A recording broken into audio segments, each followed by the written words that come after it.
안녕하세요. 런치정치입니다. 오늘 저희가 파고들 인물은 장동혁 국민의힘 대표입니다. 최근 행보가 상당히 주목받고 있죠? 네, 맞습니다. 장외 집회도 가고 윤석열 전 대통령 면회도 하고 또 영화 건국전쟁 2 관람 같은 어떻게 보면 좀 강성 우파적인 행보가 있었고요. 그렇죠. 그래서 극우 아니냐 뭐 이런 시선도 있는데 근데 또 갑자기 광주 5.18 묘역을 참배하기도 하고 정말 예상 밖이었어요. 네, 그야말로 냉탕 온탕 뭐 이렇게 표현하더라고요. 내년 지방선거라는 큰 이벤트가 있잖아요. 그렇죠. 이걸 앞두고 당내 지지층하고 또 중도층 사이에서 어떤 계산을 하고 있는 건지 그 속내를 좀 들여다보는 게 중요할 것 같습니다. 맞습니다. 오늘 분석의 핵심이 되겠네요. 역시 지지율 회복, 그리고 내년 6월 지방선거 승리, 이거겠죠? 네, 그 점은 뭐 분명해 보입니다. 특히 장 대표 본인이 서울시당 워크숍에서 이런 말까지 했잖아요. 내년 지방선거는 제2의 건국전쟁이고 체제전쟁이다. 이게 그냥 하는 말이 아니라 이번 선거를 정말 보수 진영의 어떤 명운을 건 싸움으로 보고 있다는 거죠. 그렇다면 이 절박한 목표를 달성하기 위해서 첫 단추는 어디서부터 끼우려고 하는 걸까요?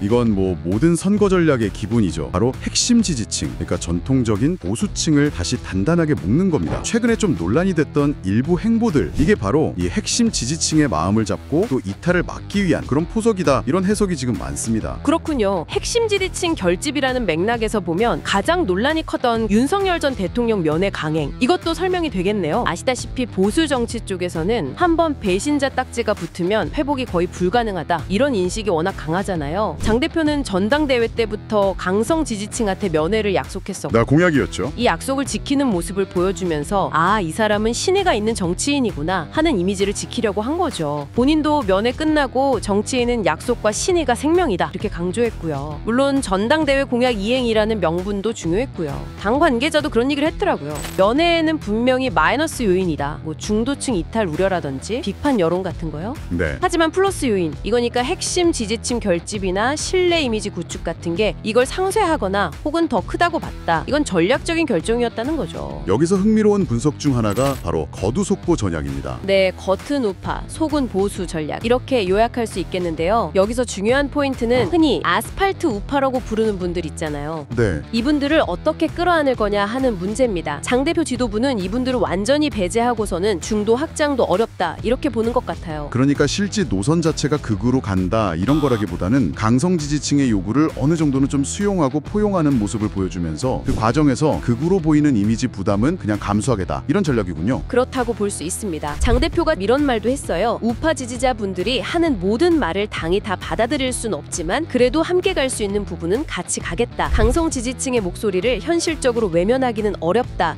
이런 인식이 깔려 있는 겁니다. 이런 거두소보 전략은 계엄과 탄핵 문제에 대한 장 대표의 입장을 보면 더 명확해지는 것 같습니다. 맞습니다. 그는 전당대회 때부터 계엄은 명백히 잘못됐다고 딱 선을 그었거든요. 네, 그건 인정했죠. 그러면서도 정치적으로 풀 수 있는 문제였는데 무조건 탄핵으로 간 것은 좀 아쉽다, 이런 입장을 계속 유지하고 있습니다. 그러니까 계엄의 부당함은 인정을 하지만 탄핵 추진 과정이나 그 이후의 공수처 수사, 헌법재판소 심판 같은 절차상의 문제점, 이거는 별개로 비판해야 한다, 이런 논리입니다. 보수층 깊숙이 자리한 그 탄핵 트라우마, 이걸 건드리면서도 동시에 법치주의 수호라는 보수의 핵심 가치를 내세우려는 시도인 거죠. 양쪽을 다 잡으려는 건가요? 그렇죠. 고도의 균형 잡기 전략이라고 할 수 있겠습니다. 결국 이 모든 복잡한 과정의 끝은 내년 지방선거 승리일 텐데, 그렇다면 중도층 공략은 어떤 방식으로 하겠다는 걸까요? 장 대표는 이른바 좌클릭을 통한 외연 확장에는 명확히 선을 긋고 있어요. 왼쪽으로는 안 간다. 네, 취임 직후 연설에서 그랬죠. 중도 외연 확장하겠다고 왼쪽으로 움직이는 보수가 아니라 중도에 있는 분들이 매력을 느낄 수 있는 그런 보수 정당을 만들겠다, 이렇게 딱 공언을 했거든요. 매력적인 보수라, 구체적으로 어떤 움직임에서 그 방향성을 좀 읽을 수 있을까요? 우선 민생 문제 해결에 집중하려는 모습이 보입니다. 당의 부동산 정책 정상화 특별위원회라는 걸 만들었는데 위원장을 장 대표가 직접 맡았어요. 이게 좀 상징적이죠. 본인이 직접? 네, 또 하나 주목할 점은 최근에 광주 국립 5.18 민주묘지를 참배하면서 호남에 대한 진정성을 보여주려고 노력한 부분입니다. 단순히 뭐 지역 화합 차원, 이걸 넘어서는